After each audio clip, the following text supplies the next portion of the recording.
নমস্কার বন্ধুরা। আমার ভাবি প্রায় ভাইয়ার ঘরে ঘুমত না। কোনো রাতে যদি সে ভাইয়ার ঘরে ঘুমতো তাহলে পরের দিন সকালে কাচতে কাচতে বেরিয়ে আসত। একদিন ভাবি ঘুমিয়েছিল, তখন আমি তার চাদর নিয়ে ভাইয়ার ঘরে চলে গেলাম। ভাইজা আমাকে ভাবি ভেবে যা করল সেটা শুনলে তোমার মাথা ঘুরে যাবে। যখন আমার ঘুম ভাঙল দেখলাম ভাবি আমার বিছানার পাশে বসে ফুপিয়ে ফুপিয়ে কাঁদছে। তাকে এভাবে দেখে আমার মনটা সবসময় ছটফট করত, কিন্তু কখনো তাকে কিছু জিজ্ঞেস করতে পারতাম না। প্রায় এমন হতো যে সকালবেলা ভাবির অবস্থা এমন হয়ে যেত। কিছুদিন আগে একবার আমি তাকে জিজ্ঞেস করেছিলাম, ভাবি তুমি ভাইয়ার ঘর থেকে বেরিয়ে এসে এত কাঁদো কেন? কিন্তু সে কোনো উত্তর না দিয়ে আমাকে বকল। ভাবি যখনই ভাইয়ার ঘর থেকে বেরোতো তার মুখটা অদ্ভুত দেখাতো। তার এলোমেলো চুল আর পুরনো কাপড় যেন একটা অসহায়তার গল্প বলতো। এই ঘটনা কয়েক বছর ধরে চলছিল, আর আমি যত বড় হচ্ছিলাম ততই সবকিছু আমার কাছে আরও অদ্ভুত লাগছিল। আমার মনে একটা প্রশ্ন জাগছিল, রাতে ভাইজা ভাবির সঙ্গে আসলে কি করে? এই প্রশ্নটা আমাকে অস্থির করে তুলছিল। এখনও আমার বয়স হয়েছে 16 বছর, আর অনেক কিছুই বুঝতে শিখেছি। ভাবির কান্নার মুখ দেখে মনে হতো সে যেন কোনো বাধাবাধকতার সঙ্গে লড়ছে। কিন্তু অবাক করার বিষয় হলো, ভাবি যখন ঘর থেকে বেরোতো তখন সে কাঁদতে থাকত, আর ভাইজা বেরলে তার মুখে একটা হাসি থাকত। মনে হতো ভাইজা পুরোপুরি খুশি আর তরতাজা। সে সব সময় গুনগুন করত।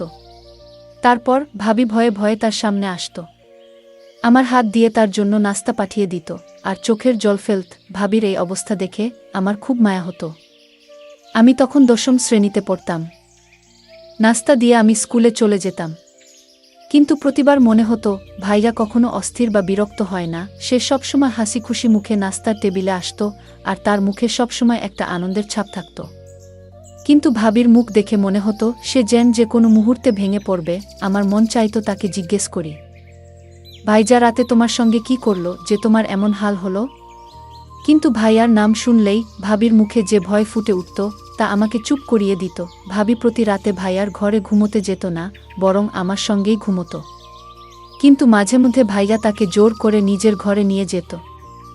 ভাবি বারণ করার চেষ্টা করত, কিন্তু ভাইজা তার কথা শুনত না। ভাইয়ার গলায় এমন মিষ্টি ভালোবাসার সুর থাকত যে দেখে যে কেউ অবাক হয়ে যেত। কিন্তু আমি ভালো করেই জানতাম ভাইয়া ভাবিকে ঘরে নিয়ে গিয়ে তার সঙ্গে কিছু খারাপই করত। কোনো বাচ্চার পক্ষে নিজের ভাবিকে কাঁদতে আর কষ্ট পেতে দেখা খুব কঠিন। আমারও তাই হয়েছিল। আমি না পড়তে পারছিলাম, না ঘরে মন বসাতে পারছিলাম। মন চাইতো যে কোনো উপায়ে ভাবিকে ভাইয়ার ঘরে যেতে না দিই, কিন্তু ভাইয়াকে বারণ করার সাহস আমার হতো না। ভাইজা আমার সামনে ভাবির সঙ্গে খুব ভালোবাসার ব্যবহার করত, কিন্তু ঘরের এই পরিবেশ আমাকে এতটাই ভেঙে দিয়েছিল যে আমি পরীক্ষায় খারাপভাবে ফেল করলাম। ভাবিকে আমি আমার রেজাল্ট বলিনি, কিন্তু আমার বন্ধু সালনি অবাক হয়ে গিয়েছিল, কারণ আমি পড়াশোনায় খুব ভালো ছিলাম। সে বারবার জিজ্ঞেস করতে লাগলো, তোর মন কোথায় ভেসে বেড়াচ্ছে? আমি তাকে ভাইজা আর ভাবির কথা খুলে বললাম। হঠাৎ সালনি বলল, তোর ভাইজা কি ইংরেজি সিনেমা দেখে না? তার চোখে একটা অদ্ভুত দৃষ্টি ছিল। আমি বুঝতে পারছিলাম না তার উদ্দেশ্য কি। সে কথা ঘোরালো।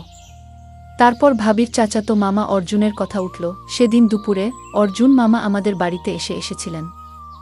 ভাবির সঙ্গে তার ছোটবেলা থেকেই গভীর বন্ধুত্ব ছিল। ভাবি বলতো তারা দুজনে ছোটবেলায় একসঙ্গে বড় হয়েছে। তারপর অর্জুন মামা দুবাই চলে যান আর ভাবির বিয়ে হয় ভাইয়ার সঙ্গে। ভাবির বিয়ের 15 বছর হয়ে গেছে, আর আমি তার একমাত্র নন্দ। কয়েক বছর আগে পর্যন্ত হয়তো সব ঠিকঠাক ছিল, নয়তো আমি ছোট ছিলাম, বুঝতে পারতাম না। কিন্তু গত কয়েক বছরে আমি ভাবির অবস্থা বুঝতে শুরু করেছি। আমি বুঝে গেছি আমার ভাইজা ভালো মানুষ নয়, আর সেই কারণেই ভাবি কষ্ট পাচ্ছে। এই ভাবনাটাই আমার মনে নিজের প্রতি একটা ঘৃণা জন্ম দিয়েছিল।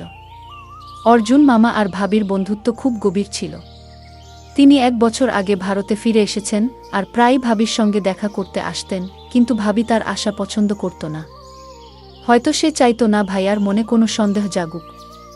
অর্জুন মামা চলে গেলে ভাবি প্রায়ই আমাকে বলতো, যদি ভাইজা জানতে পারে অর্জুন এসেছিল তাহলে বড় ঝামেলা হবে গো। আমি তাকে আশ্বাস দিতাম, ভাইয়া কি করে জানবে? ভাইয়ার আয় এত কম ছিল যে সংসার চালানোই কষ্টকর হয়ে যেত। ভাবি আর ভাইয়ার সম্পর্কের মধ্যে এমন কিছু ছিল যা ভাবি কখনো খোলাখুলি বলতে পারত না। এসব জানার পর আমার মনে হতো ভাইয়ার মতো এমন নিষ্ঠুর মানুষের সঙ্গে ভাবি কেন নিজের জীবন নষ্ট করছে। এক রাতে আমি আমার আর ভাবির বিছানা পাতলাম, আর তার সঙ্গে চোখ বন্ধ করে শুয়ে পড়লাম। কিছুক্ষণ পর ভাইজা আমার ঘরে এল। ভাবি তখন আমার পাশে শুয়েছিল। ভাইজা তাকে সঙ্গে যেতে বলল, কিন্তু ভাবি ভয়ে ভয়ে না বলল। আমি চোখ খুলিনি, তবে শুনতে চাইছিলাম ভাইজা ভাবিকে কি বলে। ভাবি বলল, আমি তোমার সঙ্গে যাব না, তুমি সব সময় এমনিই বল। আবারও সে বারণ করল, তোমার ঘুমানো উচিত, তোমার বোন এখন বড় হয়েছে কি। কিন্তু ভাইজা জোর করে তার হাত ধরে তাকে তুলে নিয়ে গেল। আমার মনে একটা অদ্ভুত অস্থিরতা শুরু হলো। ভাইয়া ভাবির সঙ্গে কি করছে? আর সালনির সেই ইংরেজি সিনেমার কথাটাও আমার মাথায় ঘুরতে লাগল। 2 ঘন্টা পরেও ভাবি ফিরল না। আমি পানি খেতে ঘর থেকে বেরিয়ে রান্নাঘরে গেলাম। কিছুক্ষণ পর ভাবি আমার পিছনে এলো। আমি গভীরভাবে তাকে দেখলাম। তার চুল এলোমেলো। আমি এটা দেখে চমকে গেলাম। ভাবি বুঝতে পারল আমি তাকে লক্ষ্য করছি, আর তার ফুপানোর আওয়াজ আমার কানে এল। আমার মন চাইছিল উঠে ভাবিকে সান্ত্বনা দিই, আর মনের সব প্রশ্ন, সব কথা জিজ্ঞেস করি। কিন্তু আমি চুপ করে রইলাম। পরদিন সকালে ভাইজা এমনভাবে তৈরি হয়ে ঘর থেকে বেরোলো যেন কোনো বড় মানুষ। তার আয় কম ছিল, তবু সে সবসময় খুশি থাকত আর হাসত। এমনভাবে তৈরি হয়ে বেরোতো যেন কোন ধনী লোক। আমি নিজেকে দেখলাম আর নিজের প্রতি ঘৃণা জন্মালো। ভাইয়ার সামনে নাস্তা রেখে আমি স্কুলে চলে গেলাম। স্কুলে সারাদিন আমার মন ভাবির ছেঁড়া হাতার দিকে আটকে রইল। স্কুল থেকে ফেরার পথে অর্জুন মামার সঙ্গে দেখা হলো। আমাকে দেখেই তিনি আমাকে তার গাড়িতে বসিয়ে নিলেন। আমি কিছু না ভেবেই গাড়িতে উঠে পড়লাম। অর্জুন মামা আমার দিকে তাকিয়ে বললেন, তুমি এত চুপচাপ কেন থাকো? তোমার কি সমস্যা? আমি সব কথা তাকে খুলে বললাম। আমার কথা শুনে তিনি বললেন, তুমি কি জানো না তোমার ভাই ভালো মানুষ নয়? তোমার ভাবিকে কেন মুক্তি দিচ্ছ না? কতদিন তোমরা দুজন তার অত্যাচার সহ্য করবে? তার কথা শুনে আমি অবাক হয়ে গেলাম আর গভীর চিন্তায় ডুবে গেলাম। আমার জন্য এটা একটা বড় প্রশ্ন ছিল। আমি কখনো ভাবিনি ভাইজা এমন কিছু করতে পারে। ভাইজা আমার সঙ্গে কখনো উঁচু গলায় কথা বলেনি, তাহলে তাকে নিষ্ঠুর বলব কি করে? আমি তো এটাও জানতাম না ভাইজা আর ভাবির মাঝে আসলে কি হচ্ছে। অর্জুন মামার কথা ভাবতে ভাবতে আমি অস্থির হয়ে গেলাম। তারপর তিনি আমাকে স্কুল থেকে বাড়ি নিয়ে এলেন, আর নিজেও ভিতরে ঢুকলেন। ভাবি আমাদের দেখে খুশি হলো, আর তাড়াতাড়ি আমাদের জন্য খাবার তৈরি করল। আমি খুব ক্লান্ত ছিলাম, তাই নিজের ঘরে চলে গেলাম। আর অর্জুন মামা ভাবির কাছে বসে গল্প করতে লাগলেন। আমার ঘুম আসছিল না। আমি শুধু তার কথাগুলো নিয়ে ভাবছিলাম। 3 দিন কেটে গেল। এই সময় ভাবি আমার সঙ্গে আমার ঘরে ঘুমোচ্ছিল। আমার কাছে থাকলে সে একদম নিশ্চিন্ত আর খুশি থাকত। ভাইয়ার আচরণ প্রতিদিনের মতোই ছিল, কিন্তু যখন সে ভাবিকে নিজের ঘরে নিয়ে যেত তখন আরও খুশি হতো। 4র্থ দিনে ভাইজা আবার ভাবিকে তার ঘরে ডাকল। আমি সারারাত অস্থির হয়ে এপাশ ওপাশ করলাম। সকালে ভাবি ভাইয়ার ঘর থেকে বেরিয়ে এল। তাকে ঠিকমতো হাঁটতেও কষ্ট হচ্ছিল। সে কোনমতে দাঁড়িয়েছিল। আমি জিজ্ঞেস করলাম, ভাবি তোমার পায়ে কি হয়েছে? সে হেসে বলল, ছোটখাট ব্যাপারে মন দিও না, মন দিয়ে পড়াশোনা করো। তোমার 10ম শ্রেণীর রেজাল্ট ভালো না হলে পরে আফসোস করবে। ভাবিকে নাস্তা দিয়ে আমি ভাইয়ার কাছে গেলাম। তাকে নাস্তা দিতে গিয়ে সে আমার পড়াশোনার কথা জিজ্ঞেস করল। ভাইয়ার কথায় এত ভালোবাসা ছিল যে আমি অবাক হয়ে গেলাম। ভাইয়া কোনোভাবেই কঠোর বা নিষ্ঠুর মনে হতো না, বরং ভাবির অবস্থা আর তার কষ্টের কথা শুনে আমি তাকে বোঝার চেষ্টা করতাম। একদিন যখন আমি ভাইয়াকে নাস্তা দিতে গেলাম, তিনি আমার পড়াশোনার কথা জিজ্ঞেস করতে লাগলেন। আমি ভাইয়াকে বললাম, ভাবি ছাড়া আমার ঘুম আসে না, তুমি প্লিজ রাতে ভাবিকে তোমার ঘরে ডাকো না আগে। আমার কথা শুনে ভাইজা হেসে উঠল আর খেতে শুরু করল। আমি ভাইজাকে খুব ভালোবাসতাম, কিন্তু সেদিন চুপচাপ স্কুলের জন্য বেরিয়ে পড়লাম। স্কুলে টিচার আমাদের বোঝালো, কখনো পুরো সত্যি না জেনে কোনো সিদ্ধান্ত নিও না।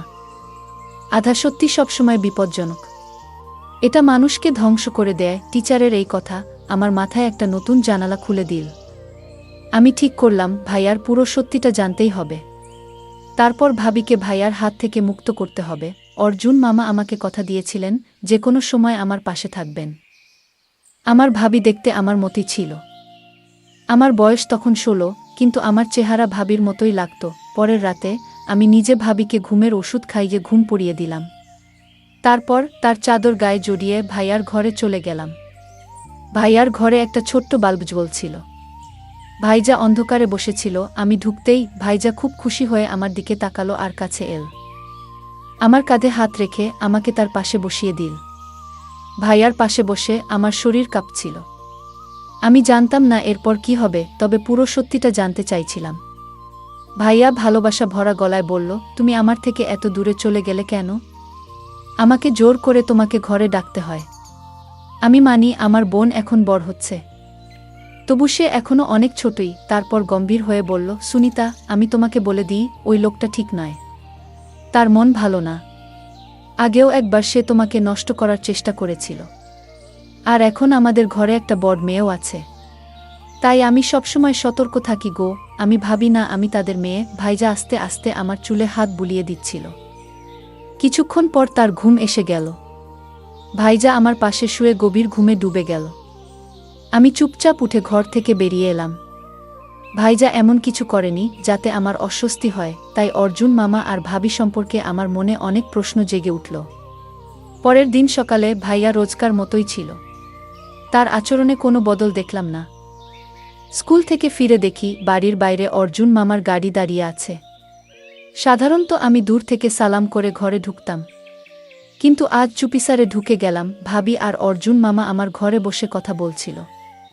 আমি আসার কথা তারা টের পায়নি। যা শুনলাম তাতে আমার হুঁশ উড়ে গেল। আমি কল্পনাও করতে পারিনি যে সত্যিটা জানতে আমি এতটা উৎসুক ছিলাম সেটা এত ভয়ঙ্কর হবে। ভাবি বলছিল আমার ননদ নিজেই নিজের বিরুদ্ধে দাঁড়িয়ে যাবে। বুদ্ধু ভাইজা আমাকে জোর করে এই সম্পর্কে আটকে রেখেছে। আমি এখন মুক্তি চাই। সে আমাকে ঘরে নিয়ে যায়, কথা বলতে বলতে ঘুমিয়ে পড়ে, কিন্তু আমি বেরোতে গেলেই নিজের সাহস হারিয়ে ফেলি। আমি গুড্ডির মনে ভালো করে বসিয়ে দিয়েছি যে তার ভাই আমার উপর অত্যাচার করে। একদিন তো আমি নিজেই আমার জামার হাতা ছিঁড়ে ফেলেছিলাম। আমি চাই যখন বুদ্ধর কাছে মুক্তির কথা বলবো তখন আমার ননদ আমার পাশে থাকুক। আমাকে গুড্ডিকে ছেড়ে তার বাড়ি থেকে বেরোতে হবে। গুড্ডি তো সবাইকে আমার নির্দোষতা আর তার ভাইয়ের জুলুমের গল্প শোনাবেই, তারপর আমি তাকে নিয়ে তোমার জীবনে যোগ দেব। অর্জুন মামা হেসে বললেন, গুড্ডিকে বলেছি যখনই তার আমার সাহায্য লাগবে আমি তার পাশে থাকব। আগেও একবার তো আমি মাঝপথে তাকে ছেড়ে চলে গিয়েছিলাম, তখন আমার স্বামী আমাকে ক্ষমা করে নিয়েছিল তো। অর্জুন মামা ভাবির হাত ধরে বললেন, আমি তার জন্য খুব লজ্জিত। বাধ্য হয়ে তোমার হাত ছেড়েছিলাম, কারণ আমার পরিবার এটা মানতে চায়নি যে আমি একজন বিবাহিত মহিলার সঙ্গে সম্পর্ক রাখি। কিন্তু এখন আমাকে আটকানোর কেউ নেই। আমি পুরো মন দিয়ে তোমাকে আর তোমার নন্দকে আমার করে নেব। তবে গুড্ডির কোনোভাবেই জানা চলবে না তার আসল ভাই কে। আমরা চাই না সে বুঝতে পারুক যে আমরা তাকে নিষ্ঠুর প্রমাণ করতে চাই। ও ভাইয়ার কথা মনে পড়ল। অর্জুন আগেও আমাদের সংসার ভাঙার চেষ্টা করেছিল। আমি অনেক কিছু জেনে গিয়েছিলাম, তাই ঘরে ঢুকে পড়লাম। আমাকে দেখে ভাবি আর অর্জুন মামা চমকে উঠল। একটু ভয় পেলেও তারা নিজেদের সামলে নিল। অর্জুন মামা আমার দিকে চকলেট বাড়ালেন।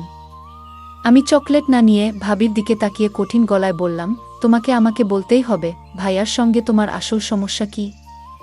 ভাবি বুঝে গেল তার মিথ্যে এবার ফাঁস হয়ে গেছে, তাই কোনো ধাকাধাকি না করে সব সত্যি খুলে বলল। ভাবি জানালো, বিয়ের আগে সে অর্জুন মামার সঙ্গে প্রেম করত, কিন্তু অর্জুন মামা তার সঙ্গে বিয়ে না করে দুবাই গিয়ে চাকরি বেছে নিয়েছিল। ভাবির মনে তার প্রতি ভালোবাসা রয়ে গিয়েছিল। তার বাড়ির লোকেরা ভাইয়াকে তার জন্য পছন্দ করেছিল। ভাইয়া বয়সে 10 বছরের বড়, আর গায়ের রং কালো, আর ভাবি ছিল সুন্দরী। বাড়ির ইচ্ছে ভাইয়ার সঙ্গে তার বিয়ে হয়। ভাবি বিয়ে করলেও ভাইয়াকে মন থেকে মেনে নিতে পারেনি। এই সম্পর্ক তার কাছে একটা বোঝা হয়ে গিয়েছিল।